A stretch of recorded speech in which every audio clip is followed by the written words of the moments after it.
Hey guys, I'm Nacho, and welcome back to the channel. Today we're going to be talking about my favorite professional wrestler of all time, Bryan Danielson. I remember when I first started watching wrestling at 8 years old as a little stick figure kid. I was mesmerized immediately by guys like John Cena and Jeff Hardy for their outgoing personalities and loud colors that they wore on their face or on their clothes. But around 2011, there was this one guy that I could just not get enough of. That guy was Daniel Bryan. Now, of course, by 2011, I already familiarized myself with Daniel Bryan a little bit from his initial stint in WWE on the original NXT game show and with the Nexus before he was fired. But when Daniel was in the middle of his Money in the Bank run in summer of 2011, I thought he was the funniest wrestler on the roster. Not only the funniest wrestler, I thought he was the best wrestler on the roster.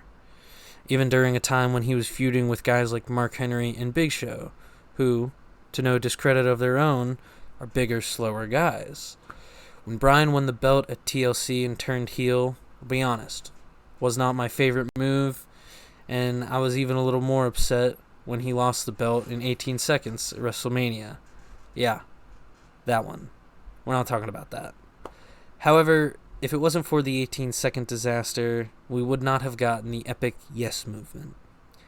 I don't think I need to go over this section in much detail, although I should briefly talk about it. Bryan was screwed over and over again by the Authority and being labeled a B-plus player. And of course, this was capped off with a great night of double duty for Bryan as he fought all members of Evolution, except for Ric Flair because he was busy having his 15th retirement match that night. But what follows after the miracle on Bourbon Street is more of a nightmare than a miracle.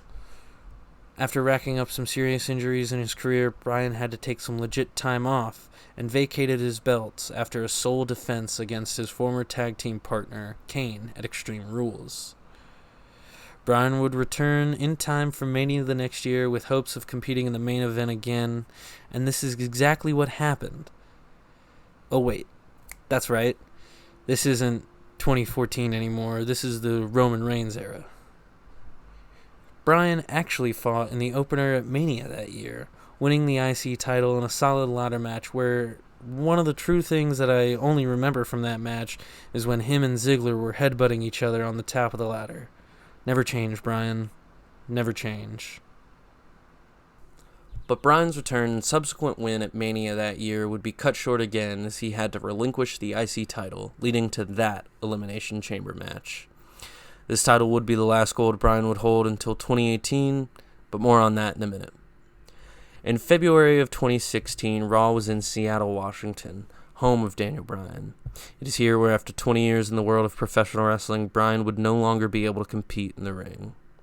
Thankfully, Bryan would not leave our screens as he was named general manager of SmackDown along with the commissioner and second best wrestler in the world, Shane McMahon. Bryan as general manager of SmackDown solidified my earlier point about him being one of the funniest wrestlers on the roster. In this role, he just didn't care. And that's not to say he didn't enjoy his time, but he was making do with what he had. He was having fun. This is plainly obvious in his demeanor and on-screen presence, especially with his antics on Talking Smack with Renee Young. If you haven't checked that out, I highly suggest it. 2 years and 41 days later, though, Bryan would get to make an announcement like no other. He was back, and it was time to kick some fucking heads in. Well, not just yet. At Mania that year, in the same venue where he won the world title, he would make his return in a tag match with the greatest wrestler in the world by his side versus Sami Zayn and Kevin Owens. After Mania 34, Bryan would feud with the first person that everyone should feud with after returning, Big Cass.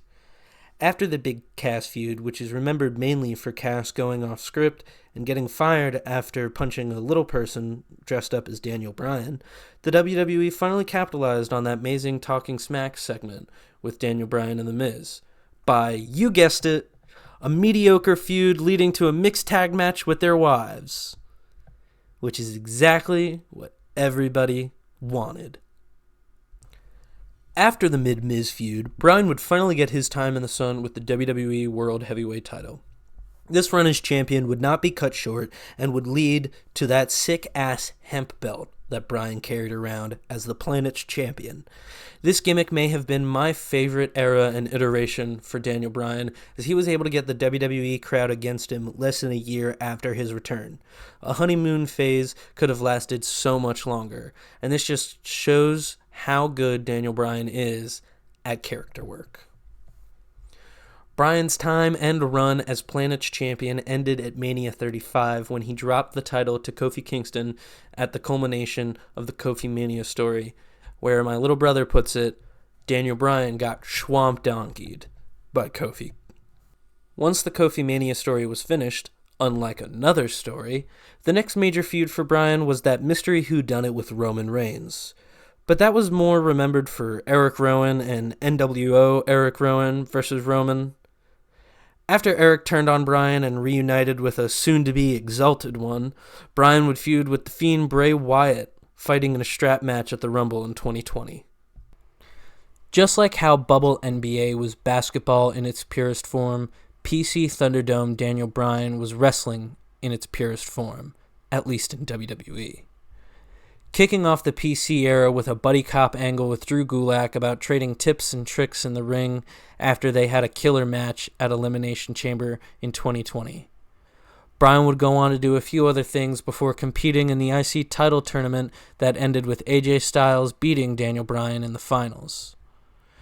Bryan would disappear for a while after this loss, turning up again in time to compete for the Royal Rumble, but ultimately being eliminated by Seth Rollins toward the end of the night. He would later get another opportunity for his WrestleMania main event in the Elimination Chamber match that year, and thankfully this chamber match wasn't anything like that IC title chamber match. Bryan would win this and immediately have a match with Roman Reigns.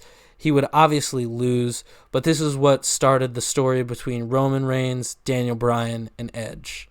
And we all know exactly how that ended. After taking a loss to Roman Reigns, where he was banished from SmackDown and all of WWE, Daniel Bryan would fall off the face of the earth. For the Dragon was reborn. On September 5th, 2021, the American Dragon, Bryan Danielson, debuted in AEW at All Out, stealing the thunder from the debuting Adam Cole and his friends in the Elite. Bryan's run in AEW has been an absolute masterclass of professional wrestling, from a surprise banger with Murder Grandpa Minoru Suzuki on the Rampage buy-in, to the stellar performances against Kenny Omega at Arthur Ashe, or the legendary wars with Hangman Adam Page. I'm not going to cover the full extent of Bryan's run in AEW, as it is still going on right now with this amazing run as the BCC leader, as they get ready to gear up against the Elite in Anarchy and Arena at Double or Nothing. Bryan has been one of my favorite professional wrestlers ever, and his recent run of matches and overall performance is part of the reason for me realizing why I still love professional wrestling and why I want to make videos about it. I'm sure one day we'll see Bryan back in the WWE either as a competitor or most definitely as a Hall of Fame inductee. His contributions to the wrestling world will be evident for years to come, and that is exactly why I think and I believe Bryan Danielson is the American GOAT. Thank you guys so much for watching the video. Be sure to like, comment, subscribe, share this video with your friends, and I will see you guys next time.